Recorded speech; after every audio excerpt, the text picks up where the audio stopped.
Je suis Gilles Melin, président de la Fédération nationale des jardins familiaux et collectifs.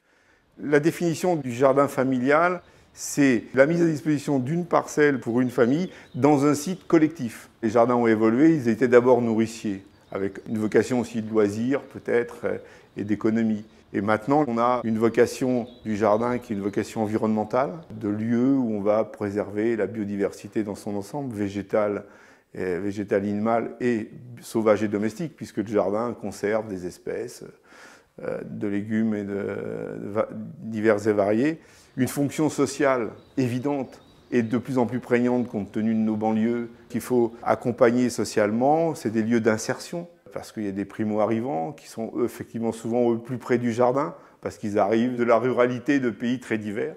C'est des lieux multigénérationnels. On a un côté bien-être et épanouissement personnel, de la santé, l'hygiène, le mieux manger, la dépense d'une activité physique. C'est quand même des lieux où l'insertion fonctionne, où la mixité sociale se rencontre, où les communautés échangent. C'est un endroit où les gens se rencontrent et partagent. Karine Saunier, je représente la SNCF. Je travaille à la direction des gares franciliennes et je suis en charge de valoriser les gares et d'y installer de nouveaux services. Développer des projets autour de l'alimentation en gare est important pour la SNCF parce qu'on sait que c'est une préoccupation majeure de notre voyageur du quotidien. La SNCF développe deux catégories de projets.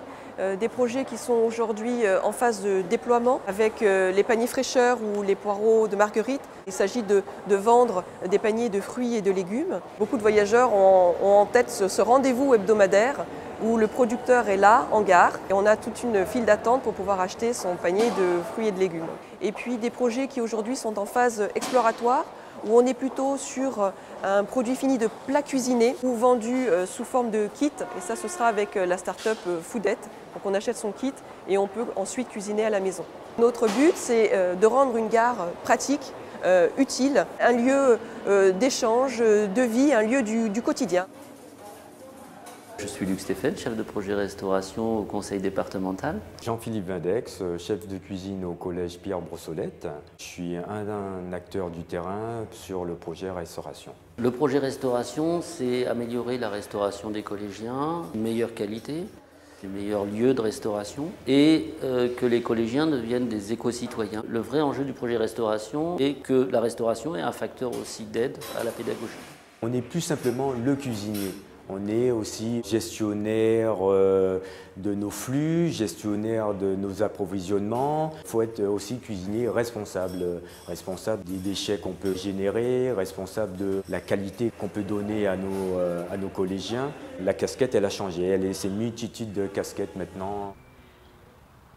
Je m'appelle Olivier Azéma, je suis le directeur de la ferme du Saut du Loup. C'est un espace qui se trouve en plein centre-ville, à Chevilly-la-Rue. C'est 350 adhérents et de nombreux partenaires. Tous les projets de la ferme du Saut du Loup, d'abord, sont des projets qui ont attrait à un espace rural, en milieu urbain, donc ça sollicite pas mal de curiosité. Et beaucoup de ces projets se développent autour de l'économie sociale et solidaire, dans une logique de développement durable, avec une dominante forte qui concerne quand même l'alimentation, la cuisine, le potager, la terre, les légumes, les fruits, les confitures. Beaucoup de choses qui attraient aussi au goût à la ferme du Saut du Loup.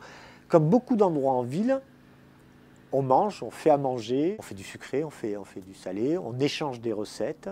Et évidemment, c'est aussi un moyen de profiter de toute cette mixité sociale qui existe dans nos grands ensembles urbains et toutes les origines, toutes les populations qui amènent leur savoir-faire. C'est un endroit pacifique, c'est un endroit où on se parle calmement, c'est un endroit où on explique beaucoup les choses.